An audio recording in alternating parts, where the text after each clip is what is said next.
How ramen became money in prison, the untold economy behind bars. What if I told you that a single pack of ramen could be worth more than cash inside a prison? That a food item so cheap and ordinary outside could hold real power, influence, and survival value behind bars? In this hidden economy, instant noodles are currency, negotiation tools, and even social armor. This isn't exaggeration.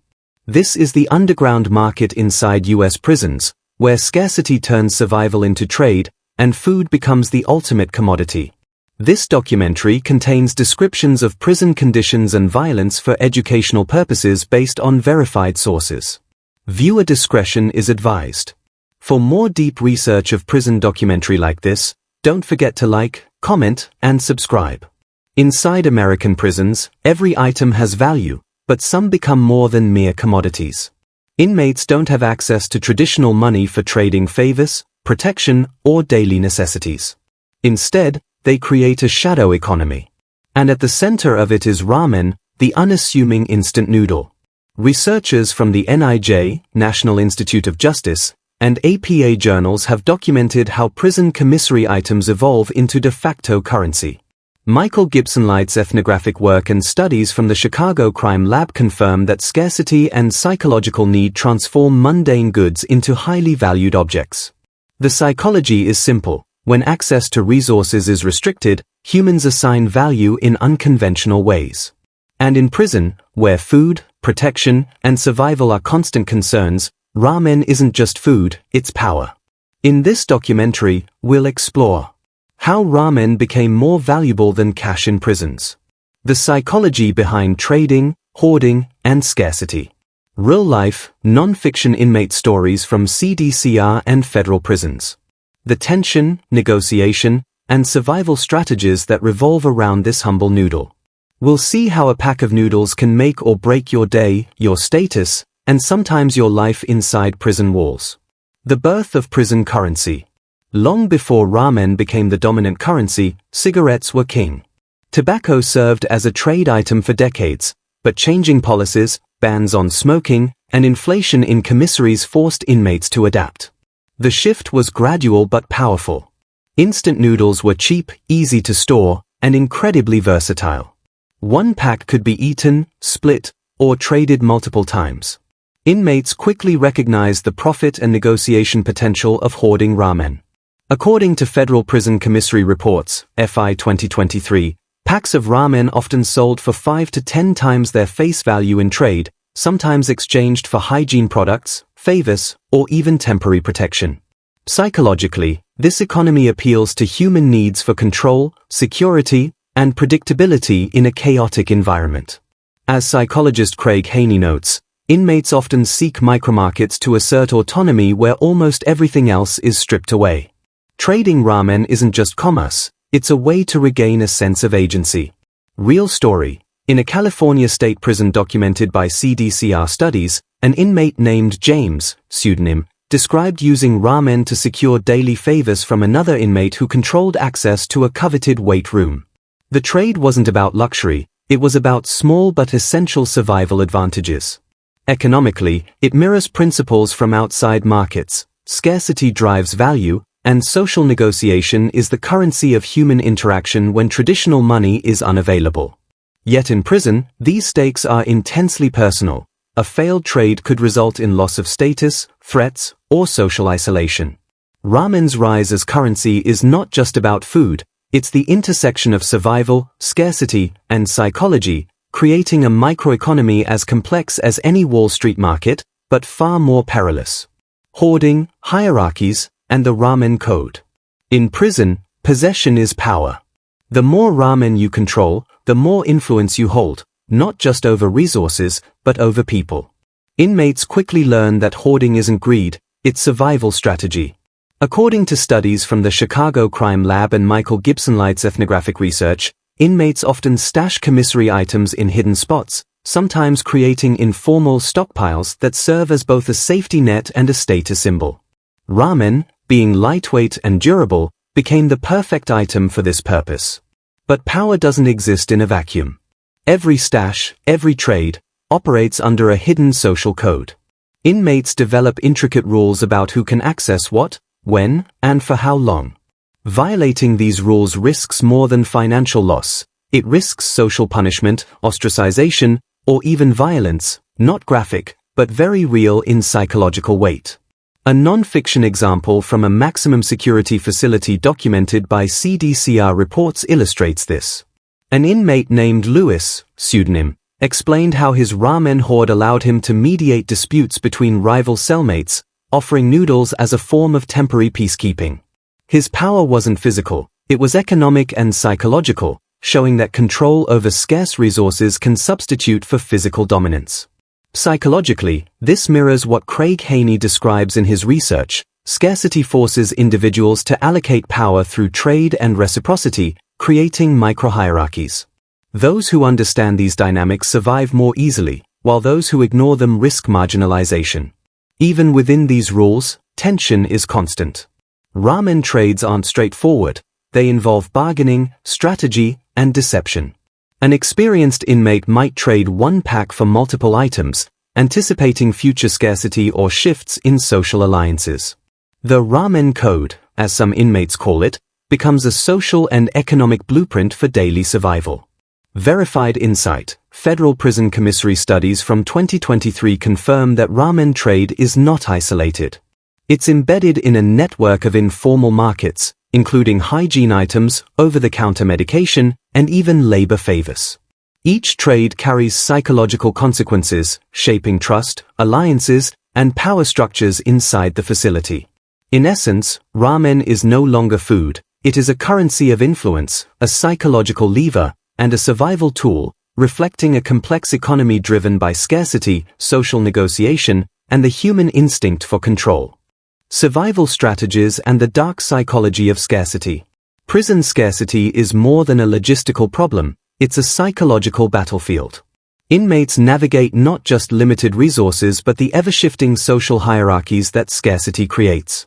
Ramen, as the most traded commodity, becomes a lens through which power, trust, and survival are negotiated daily.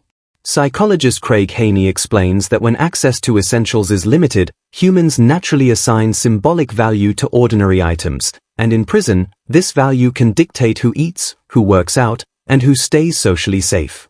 The ramen economy is more than barter, it's a strategy for predicting human behavior under pressure. Inmates employ several survival strategies. Hoarding and timing. Inmates often stockpile ramen not for immediate consumption, but as insurance against future scarcity or conflict. Those who anticipate commissary shortages can trade their reserves at peak demand, gaining leverage over others. Bartering for safety. Ramen becomes a tool to secure non-physical protection. A single pack might ensure temporary protection from a cellmate or access to a coveted activity. Studies from the NIJ and CDCR show that this trade is often subtle, governed by unspoken social codes rather than overt threats. Psychological manipulation. Inmates who understand human behavior under scarcity can manipulate trades to maximize their gains. For example, offering just enough to appear generous while retaining a strategic reserve. Gibson Light's ethnography highlights that such micronegotiations are often the difference between social stability and marginalization. Real-life story. Tyrone, a federal inmate studied in Chicago crime lab research, used ramen to mediate tension between two cell blocks. By controlling the flow of this scarce resource, he built a reputation as a problem solver, reducing conflict without violence. Here, noodles became both social currency and psychological leverage, demonstrating that control over scarcity can substitute for brute force. Group alliances. Trading isn't only individual, it's a collective strategy. Inmates may pool ramen reserves to gain influence or negotiate as a group. This creates microeconomies within the larger prison ecosystem, where trust and reciprocity are essential. Breaking these alliances risks retaliation or social isolation. Scarcity's psychological impact is profound. Irwin's research on prison life confirms that the constant awareness of limited resources increases vigilance, strategic thinking, and stress tolerance. Every trade carries emotional weight, turning a simple pack of noodles into a test of foresight, trust, and social intelligence. The lesson is clear. Prison ramen isn't just food, It's a survival tool, a psychological lever, and a measure of influence. Understanding this economy provides a rare window into human behavior under extreme scarcity, revealing how ordinary objects acquire extraordinary value in extraordinary circumstances. The hidden consequences, social status and mental health. Ramen trading doesn't just determine who eats or who survives, it shapes social hierarchies and mental well-being inside prison walls. Every trade, hoard, or refusal carries subtle but profound psychological consequences. According to Haney's and Irwin's research on prison social structures, scarcity-driven economies create a constant awareness of vulnerability and social leverage. Inmates who control resources like ramen gain status, influence, and bargaining power, while those who lack access are socially marginalized, often experiencing stress, anxiety, and helplessness. The social ladder of ramen. Control over ramen effectively translates into informal authority. An inmate who can supply others with scarce noodles becomes a micro-leader, influencing decisions, mediating disputes, and establishing trust networks. Real-life example, a study in California state prisons, CDCR 2022-2023, documented an inmate named Marcus who used his ramen stockpile to negotiate privileges and mediate conflicts. His control over a basic food commodity gave him influence without physical intimidation, demonstrating how scarcity transforms social dynamics. Conversely, those without resources often experience social invisibility or stress, which can increase susceptibility to coercion or manipulation. This aligns with APA findings on scarcity psychology, showing that resource deprivation heightens vigilance, social calculation, and stress response. Mental health impacts. Scarcity doesn't just shape social roles, it affects mental health.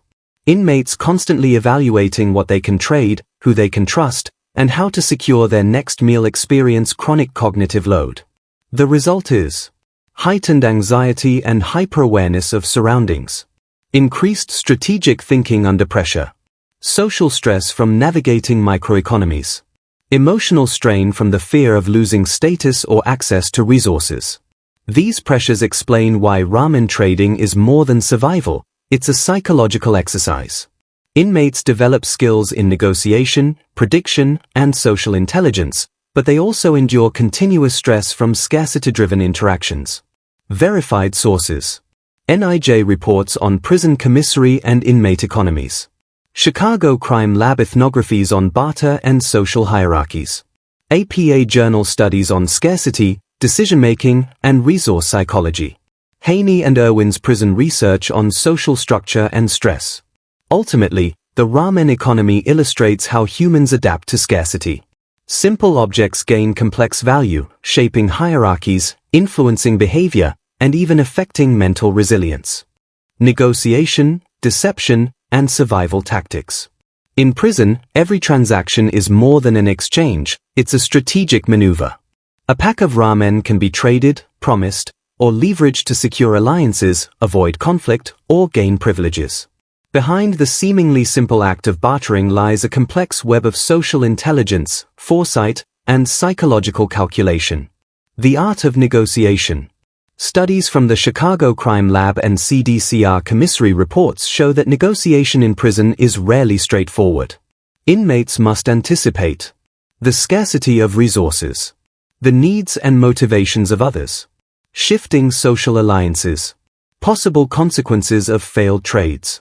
One federal inmate, documented in Gibson Light's ethnography, explained that offering ramen to a rival could buy temporary trust or diffuse tension, but the timing and manner of the offer determined its success. This is micropolitics in action, where a misstep could mean social marginalization or loss of bargaining power. Deception as a survival tool. Deception is common, but rarely malicious. Inmates often use misdirection or strategic withholding to maintain leverage. For example, claiming limited stock to drive up perceived value, promising ramen for future trade without immediate delivery, swapping items in secret to maintain status. According to NIJ reports on inmate economies, these tactics are adaptive behaviors, born from a need to survive in an environment where resources are scarce and social alliances are fragile. Risk management. Every trade carries risk. Inmates must assess Who can be trusted? Who might exploit generosity? How their actions impact long-term social standing.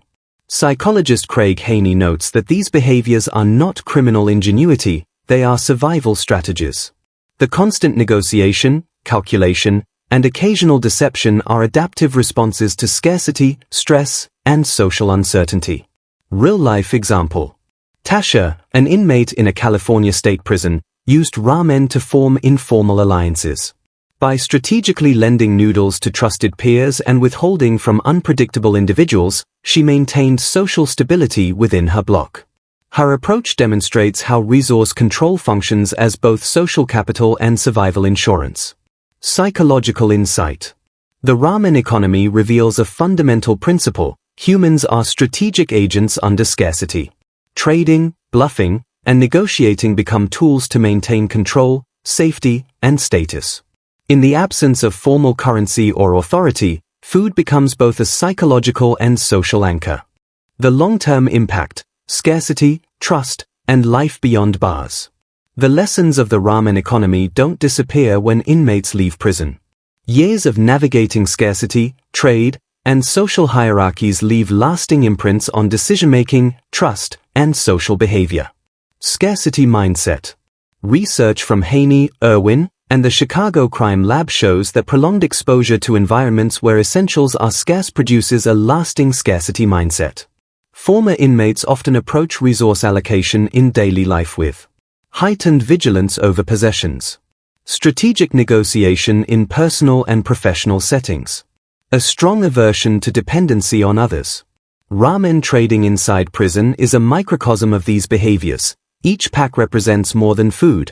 It's a lesson in risk, planning, and survival. Trust and social navigation. Living in an economy built on informal trade and subtle deception reshapes how individuals assess trust. Studies from the APA on scarcity and social psychology confirm that individuals from resource-limited environments become highly attuned to signals of reliability, opportunities for cooperation, signs of manipulation or exploitation. For many, these skills translate into adaptive social intelligence, but they can also produce hypervigilance or difficulty trusting others, depending on the intensity of their prison experience. Behavioral adaptation. The constant negotiation over ramen teaches strategic thinking under stress. Inmates learn to predict others' behavior, weigh short-term gains against long-term consequences, use subtle psychological leverage instead of force. Real-life example. A former inmate documented in CDCR reports explained how his ability to manage trades and alliances in prison helped him navigate challenging workplace dynamics after release. The same cognitive skills that governed ramen exchanges were applied to real-world negotiation, problem-solving, and social strategy. Psychological resilience. Paradoxically, surviving the ramen economy strengthens resilience. Coping with scarcity, social manipulation, and high-stakes negotiation builds patience and adaptability, critical thinking under pressure, emotional regulation in unpredictable social environments. Yet, the lessons of scarcity are double-edged. Without support, some former inmates struggle with trust issues, resource anxiety, and difficulty adjusting to abundance, demonstrating that prison economies leave deep psychological fingerprints. The hidden lessons of the ramen economy. The story of ramen as prison currency is more than an odd curiosity. It is a window into human behavior under scarcity, stress, and social constraint. Scarcity as a driver of innovation. Inmates transform limited resources into tools of negotiation, status, and survival. The rise of ramen as a currency shows that humans are remarkably adaptive. Even in constrained and high-risk environments, people find ways to assign value, trade, and build microeconomies. Social hierarchies and influence. Ramen trades shape invisible power structures. Inmates with access to scarce resources gain influence without violence, while those without become socially marginalized. The psychology behind this mirrors economic behavior in broader society. Scarcity amplifies power disparities, motivates strategic alliances, and rewards foresight, trust, strategy, and psychological insight.